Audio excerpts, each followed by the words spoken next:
వివేక watchman Ranganna మృతిపై మంత్రివర్గ సమావేశం అనంతరం సుదీర్ఘ చర్చ జరిగింది.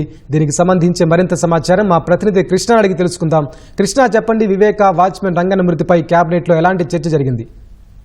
వెంకటేష్, ఏదైతే మంత్రివర్గ సమావేశంలో ఎజెండా అంశాలు పూర్తయ్యాక రాజకీయ అంశాల గురించి చర్చ జరిగింది. ఇందులో తాజా రాజకీయ అంశం ఏదైతే వివేక ఇంటి వాచ్మెన్ రంగన్న మృతి చెందారో, అనుమానాస్పద మృతి జరిగిందో దీని మీద సుదీర్ఘంగా చర్చ జరిగినట్లుగా తెలుస్తుంది. దీనికి సంబంధించి డీజీపీ కూడా వచ్చి ముఖ్యమంత్రితో పాటు మంత్రులందరికీ కూడా ఈ అనుమానాస్పద మృతి వెనుకున్న కారణాలు అలాగే ఇతరత్ర అనుమానాలను కూడా పూర్తి స్థాయిలో వివరించినట్లుగా తెలుస్తుంది. మొత్తానికి వివేక హత్య కేసులో సాక్షులు ఒక్కొక్కరిగా చనిపోతున్న అంశం మీదే ఇందులో ప్రధానంగా చర్చ జరిగింది. ఏదైతే వివేక హత్య కేసును తొలుత ఏదైతే గుండుపోటుగా చిత్రీకరించి ఆ తర్వాత చిత్రీకరించారో, సాక్షి మీడియా ద్వారా ప్రచారం చేశారో, అదే తరహాలో ఇప్పుడు రంగన్న మృతి గురించి కూడా పోలీసులే అతను కొట్టి చంపారంటూ సాక్షిలో కథనం ఇవ్వడానికి కూడా ఒక కుట్ర కోణం దాగుందనే చర్చ ఇందులో ప్రధానంగా జరిగినట్లుగా తెలుస్తోంది.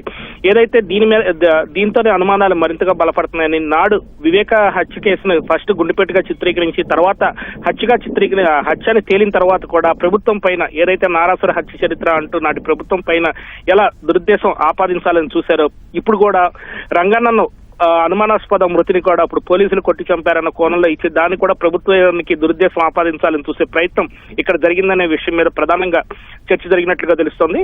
దీన్ని తొలుత ఈ సాక్షిలో వచ్చిన కథనాన్ని కూడా అనుమానాలు వ్యక్తమయ్యాయి. ఏదైతే ప్రస్తుతం సిబిఐ పరిధిలో ఈ కేసు ఉన్నప్పటికీ కూడా ఇలా సాక్షులు వరుసగా మరణించడం సరికాదనే అభిప్రాయానికి మంత్రులు వచ్చినట్లుగా తెలుస్తోంది.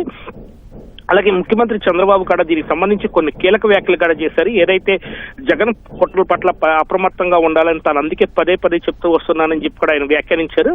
ఏదైతే పరిటాల రవి హత్య కేసులో జరిగిన పరిణామాలను కూడా ఈ సందర్భంగా గుర్తు చేసినట్లుగా తెలుస్తుంది.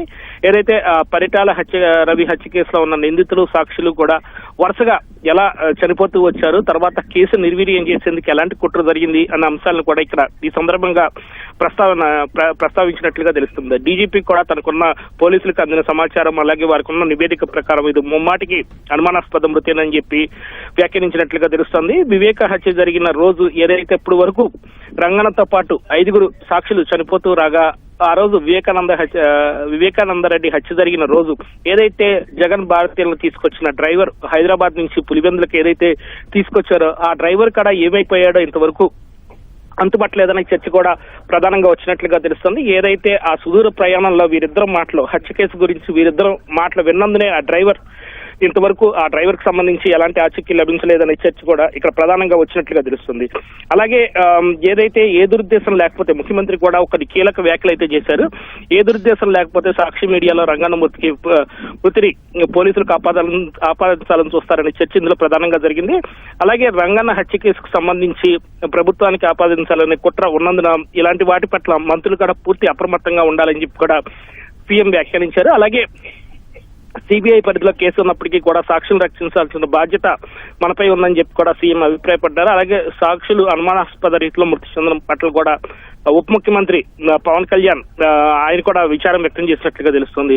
అలాగే ముఖ్యమంత్రి కూడా దీనికి సంబంధించి ఈ సుదీర్ఘ చర్చలో ముఖ్యమంత్రి పలు కీలక వ్యాఖ్యలు అయితే చేశారు. ఏదైతే రాజకీయ ముసుగులో కరుడుగట్టిన నేరస్తులు రాష్ట్రంలో ఉన్నారని చెప్పి రాజకీయాలను పూర్తిగా నిర్మయం చేసేలాగా సోఫిస్టికేటెడ్ క్రిమినలైజేషన్ పాల్పడుతున్నారని చెప్పి ఆయన తీవ్ర వ్యాఖ్యలు చేశారు. అలాగే సొంత ప్రయోజనాల కోసం రాజకీయాలను జగన్ నేరపూరితంగా మార్చేశారని సీఎం ధ్వజమెత్తారు. అలాగే ప్రజలను ఏమార్చేందుకు, సమాజాన్ని తప్పుదోవ పట్టించేందుకు కూడా టీవీ పత్రికలు ఏర్పాటు చేసుకుని జగన్ చేస్తున్న అరాచకాలను తిప్పికొట్టాలని చెప్పి కూడా ఆయన మంత్రులకు స్పష్టమైన ఆదేశాలు జారీ చేశారు. అలాగే వివేక హత్య కేసు నాటి నుంచి నేటి వరకు జరిగిన పరిణామాలన్నింటినీ కూడా సీఎం మంత్రులతో పంచుకున్నారు. ఏదైతే ఆర్గనైజ్డ్ క్రైమ్ లో ఆరితేరిన వారిని అదుపు చేయాల్సిన అవసరం ఎంతైనా ఉందని చెప్పి ఈ సందర్భంగా సీఎం చంద్రబాబు అభిప్రాయపడినట్లుగా తెలుస్తుంది. అలాగే వివేక హత్య జరిగిన పరిణామాలు మరోమారు వివరించి ఏ రోజు